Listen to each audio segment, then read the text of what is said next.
raising so, yeah. raising the awareness about it. Ornella. Yeah, Ornella is my friend. Yeah, oh, perfect. Yeah, I know Ornella. She came to Cedra before and we talked about all of that stuff. Brilliant. Okay, cool. Interesting. Yeah, so actually, that's very interesting with Carolina because you'll know a bit about this already. What about in terms of a private company? Julia, if you think of a socially or environmentally responsible private organization. Entrepreneurship. Okay, and another one. I can't really. Other than like individual self-employed people I know, who I personally know are very responsible in that area. To be honest, most companies pushing their green credentials, I tend to not trust them very much because everybody does it nowadays and it's quite hard to check up on. Yeah, fair comment. Yeah, a lot of greenwashing out there. Carolina, what about you? Who do you think's for you the biggest private company you know that's also socially or environmentally responsible? I don't know, to be honest, the biggest, nothing in particular coming to my mind.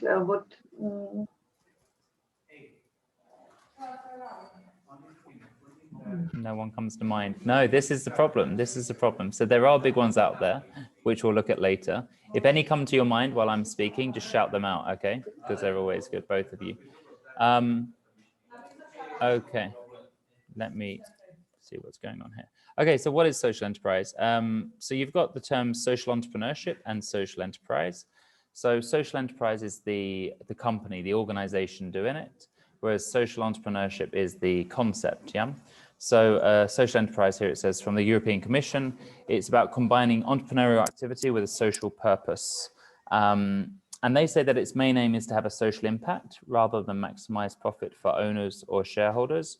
Quite often we refer to this as the triple bottom line.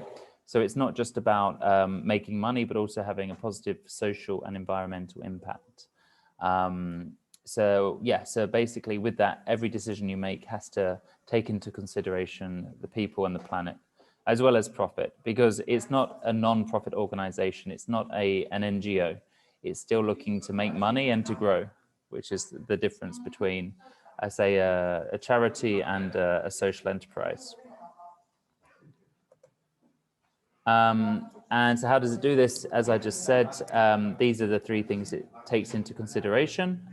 So people, and when we think of people, it's not just its customers, it's not its shareholders, but also the local community, the staff, the users. So for example, if let's use Consum, if Consum decided to build a new logistics center in Dogopolje, before doing so, they'd have to talk to the local community and think about the effect it might have on the local community. You know, they'd be creating jobs, but would there be any negative effects? Then they'd have to think about the planet as well. So stuff like their carbon footprint, recycling, reducing waste. But obviously, if you're building a big logistics center, you'd also have to think about you'd have to clean some land to be able to build this. Think about the materials you're using to build and how sustainable those are. And then finally, profit. Now with profit, it's slightly different because you're not looking to line shareholders' pockets. You're looking at investing to grow impact and to be sustainable. So you don't want to be in a position where you're going to go bankrupt. But at the same time, the people that might invest in your company will care about the kind of social return on investment rather than just their dividends. So a few examples of this, because this helps it come to life a little bit. One is Sanergy. So Sanergy is a social enterprise based in Kenya. And what they do is they provide pay-per-use latrines to entrepreneurs. So for example, a portable toilet. These entrepreneurs will say, hey, I want to take one of your portable toilets to my village. And then people in that village will pay to use these toilets. So with that, it's reducing open defecation and thus illness and attacks, right? So if people actually have access to a toilet that's cleaned and looked after, and it's a private space, then it reduces a lot of these issues that they can face in the villages. And then what Sanergy do is once these latrines are full, they come and collect them. So they collect this human waste and actually turn it into biofuel and fertilizer. So that's where the planet comes into mind. Obviously, they're also, by doing this, they're also stopping the polluting of rivers, which can often turn into being people's toilets sometimes, as well as other kind of potential hazards if people are using fields or whatever. And then for profit with this example of Sanergy, first of all, you've got these entrepreneurs who are installing the latrines in their village, who are earning money. And the money that the entrepreneurs have to pay, it's like a rental agreement to Sanergy. Sanergy basically reinvest that into extending their reach and developing new products in sanitation and bioenergy. So this for me is one of my favorite social enterprises because it captures all the elements really well. Another example is in Scotland, a bit of a smaller example, but definitely replicable anywhere. It's based in Scotland. It's called Move On Wood Recycling, where it trains unemployed people in carpentry, so woodwork, how to build different things, and collects and turns this discarded wood into furniture. So they drive around, or people call them and say, hey, I'm throwing away my old desk, do you want it? And they'll come collect it and they'll upcycle it into something new. So for the people, it's skilling up unemployed young people, teaching them about entrepreneurship, leadership, creative skills, stuff like that. For the planet, all of that old wood that's often dumped, like we see it in Split, don't we? We see a lot of old furniture dumped by bins, or wherever there's a sign that says do not dump stuff here, we see stuff dumped there. And at the docks, at the ports as well, I'm sure you've seen it, Carolina, I've seen it a few times when they're, at the end of the season, or if they're changing the furniture in a boat, you just see loads of stuff dumped there, which unfortunately sometimes gets blown into the sea because it doesn't get collected straight away. So these guys come and collect this old wood, turn it into something new, and they sell it. So again, with the profit, they're selling these products. They're able to then employ and train up these people, these young people normally, and grow their product development. So it's like investing in a smart way. It's about scaling, but also looking at the local community, entrepreneurship, things like that. Final example, Who Gives a Crap? These guys are really fun social enterprise based in Australia.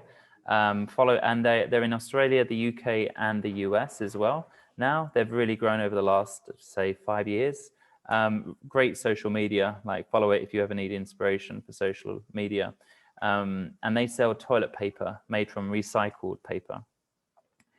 So again, with their people, it's slightly different because whereas some social enterprises have their own social or environmental projects, other social enterprises just donate money, so 50% of their profit goes to Sanergy, the one I talked about earlier for these wash projects. Planet-wise, they're looking at recycling paper, turning it into toilet paper. So again, reducing the effects of, reducing deforestation is their ultimate goal, obviously, because it's about recycling paper. And then, like I said, the profit goes to Sanergy. So a bit of a different model, not as well-rounded as Sanergy, but still full of impact, both social and environmental impact. And it's toilet paper. It's one of these things that we use every day. We buy often, it's one of our staples of our weekly shop. But we've never really thought about, who are we paying for this toilet paper? Where does it come from? So Who Gives a Crap makes you think about that and makes you really see that all of the things we use every day, we can tweak the businesses into being these socially or environmentally driven businesses where our money doesn't just go once into someone's pocket, but twice into someone's pocket and also into the environment, the people, all of that I mentioned before. So now your example. Now this is going to be hard. Do you know any social enterprises in Croatia?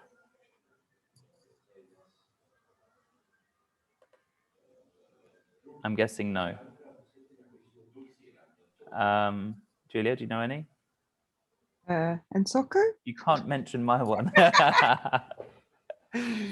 Do you know any others? Borough, what's it called? Borough That's part of. Oh, who? What's it called? I can't remember what it's called. Burlog? No, Antibora. Antibora. That's part of me. That's part of me. Okay, there are actually in Czech Republic. I don't know in Czechia if there are any. There are for sure, but I don't know any. So I can't give you examples from there, I'm afraid. From the UK, there are, it's quite a big thing in the UK. So there's a growing number every year. In Croatia, we've got a few. So a few of the ones that people often know. One is called Humana Nova. They're up in Zagreb and further north in Čakovec near Varaždin. And they collect old clothes and shoes, and they upcycle them. And they work a lot with older women, particularly those that used to be tailors during Yugoslavia. Julia, what's up? I'm an older woman, sorry. Eco Center. Oh, Reto Center. Mm-hmm. Yeah, okay, yeah. So I don't know if you've heard of Reto Center, Carolina. These are, it's what's the word, like a rehab for people with drug and alcohol problems, and they collect old furniture and sell it. I don't think they upcycle it. I just think they collect some that they like and resell it, and other stuff they just throw away. So they're based in Castella. So if you ever need some furniture, you can go. They have a big warehouse in Sucharac and in Kambalovac, I think. And they have all of that stuff. So you can go and find secondhand furniture. Or if you want to chuck stuff out, you can call them and you pay them to come and collect it. They take it away. I'm not sure how much of a social enterprise they are. They're definitely social entrepreneurial, but we'll get on to the ins and outs of social enterprise in a minute. Thank you. And can you repeat what is the name? Reto Center. So R-E-T-O, Reto Center. I'll put it in chat. Reto. Oh, sorry, that wasn't meant to come up. Don't look. There we go. Put it into chat. Julia's also mentioned Lush. Good. Yeah. So Lush. They have. I don't know. Again, we'll go into the ins and outs of social enterprise now. Lush definitely have good social and environmental goals, and they're a huge company, right? Doing cosmetics, organic and non-animal testing. Like they have quite a lot of things that they focus on. The co-op is a cooperative, which can be a type of social enterprise. So you can have social enterprise as a normal company or a social cooperative, which we'll talk about in a minute. Let me just come back here. Okay, cool. So legal structures. So getting into a bit more of the finer details. So Croatia doesn't have a legal structure in place for social enterprise. However, some countries do. In the UK, you have a community interest company, or a KIC for short, and that requires 55% of the profit to go to the social or environmental goal. And also to become a KIC, you have to report on your social impact, which right in the beginning you would have, when registering your social enterprise, you say exactly what you're going to do, exactly who you're going to help, and how you're going to help them. And then every year, like a financial report, you have to do a social and environmental impact report on those. And then we also have this thing in America called a benefit corporation, which is a legal structure, again, which in a nutshell enables the board to look beyond financial-based decision-making. And so when they're thinking about a takeover, they can think, okay, does this takeover company who wants to take over us have the same social and environmental values as us? Have you both heard of Ben & Jerry's? Ben & Jerry's is an ice cream company doing like luxury ice cream. And when they were set up, Ben and Jerry, they're the two guys that set up, funnily enough, they really cared about the cows and the farmers. And they wanted to set up a company with a strong mission, social and environmental mission.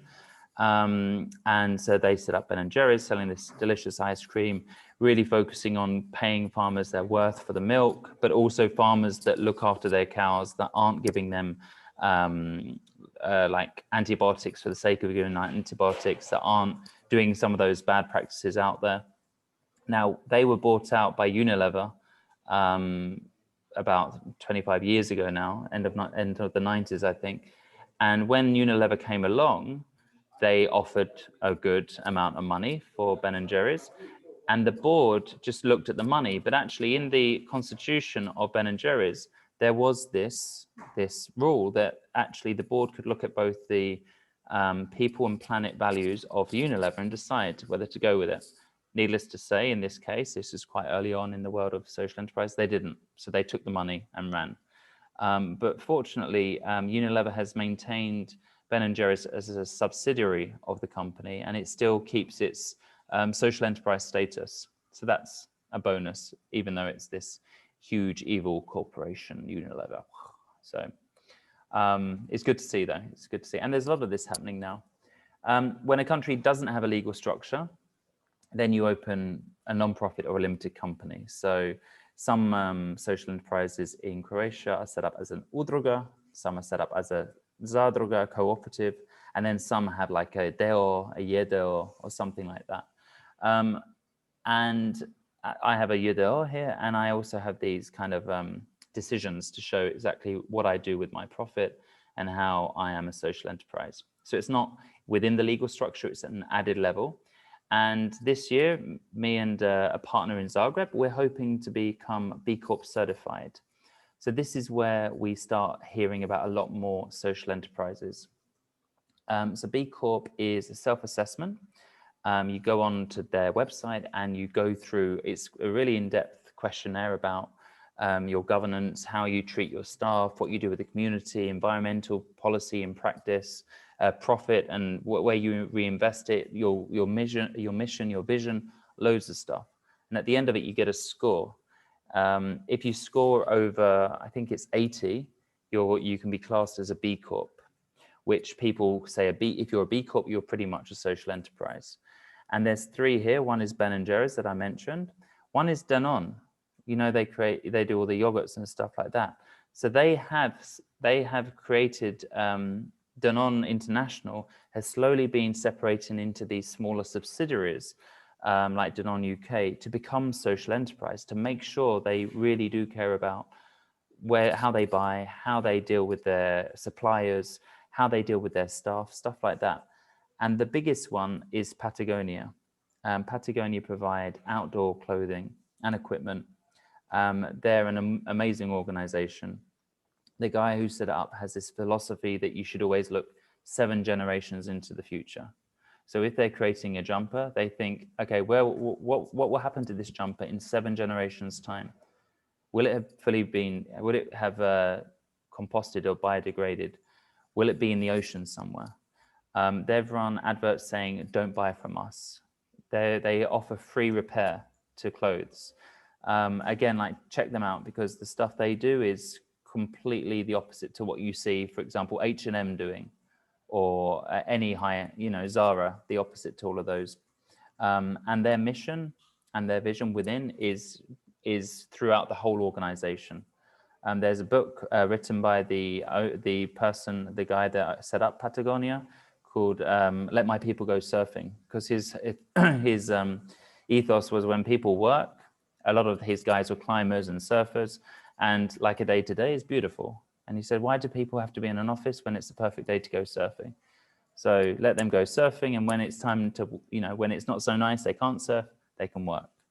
So check them out because they're a really good example of a international social enterprise that does amazing stuff for the environment. They actually bought chunks of Patagonia and over the last 50 years and created a national park, which they then handed back to the Chilean government and said, this is yours, protect it now. So they bought it privately and now they've given it back to the Chilean government. Monsoon, I don't know about Monsoon actually too much. Are they also very socially responsible, Julia? I know they were one of the early ones to try and make things locally made and fair trade and natural fabrics, etc., etc. Okay, I'll have a look into them. I don't know if they're still like that. There was a phase when definitely it was felt like the most ecological place to buy. Okay. Fair trade place to buy. So on the actual BCorp, bcorporation.net website, you can search for social enterprises from anywhere. So you can put in your town, you can put in your country, so you could see if Czech have any. Croatia don't, as far as I know, Croatia still doesn't have one in there. Serbia got one at the beginning of the year, so now, you know, we've got to catch up with Serbia, got to take over them. Bosnia, I don't think have any at the moment. Slovenia has a few, so our neighbors are beating us, but we'll catch up. So yeah, in your country, in the UK, I already explained there's KIK. In the Czech, Carolina, do you know, have you heard of anything to do with social enterprise legal structure? No, really. I'm out of Czech for 15 years and I'm not that involved. I know the feeling. Yeah, I haven't heard of them having anything, but things change quickly, and this is something that's quickly being adopted around the EU because there's a lot more funds available for it at the moment, or not at the moment, but in this next 7-year funding tranche, there's more funding for social enterprise rather than your traditional business setup. Funding social enterprise. So a few other key things. To differentiate social enterprise from a non-profit organization or a charity or udruga, it's a given that more than 50% of income has to come through trading. So through selling things. If you're always getting funds from the EU, you're not really a social enterprise because you're not actually selling anything on the market. So there's no real enterprising there. You're just applying for funds. However, that said, many social enterprises do attract grant funding because of their social or environmental projects. They're also now impact investors. So when you think of like Airbnb and Instagram and Facebook, you hear about all these investment rounds. Now there's these more kind of philanthropical, is that a word?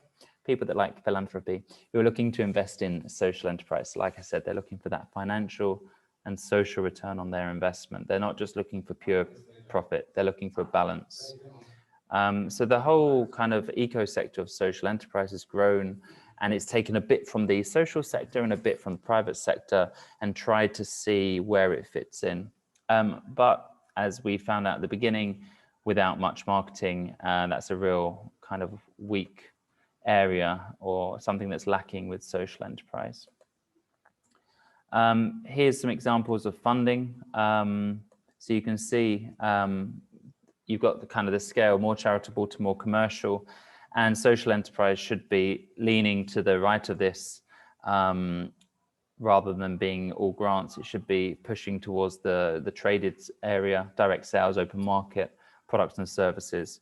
But all these other things you see in here, donations and sponsored activities, foundations, grants, like most social enterprise also apply for those to support them, or even to get going. Sometimes they'll apply for like a startup fund to get them off the ground, moving and developing their services in a way that an investor in a private company or a bank loan in a private company would normally do. In terms of support with starting a social enterprise, here's a bit of a selfish plug for me here as well, obviously.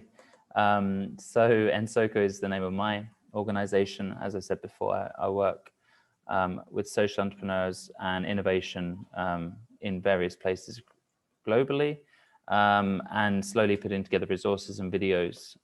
Oh, I've gone ahead. For that. Then you've got Acumen Plus, who are a great organization. I often use their resources. They have loads of stuff online already, from, I don't know, starting an impact brand to measuring your impact, case studies, theory of change, loads of different things.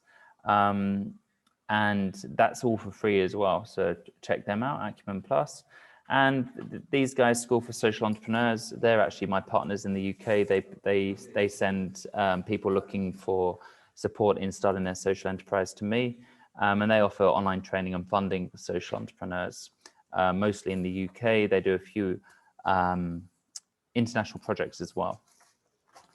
So there's 3 examples. You'll find more of these examples normally in the country where you are. So in Croatia, You also have Act-Gruppe, who do a lot of stuff like this. They run mentoring programs as well.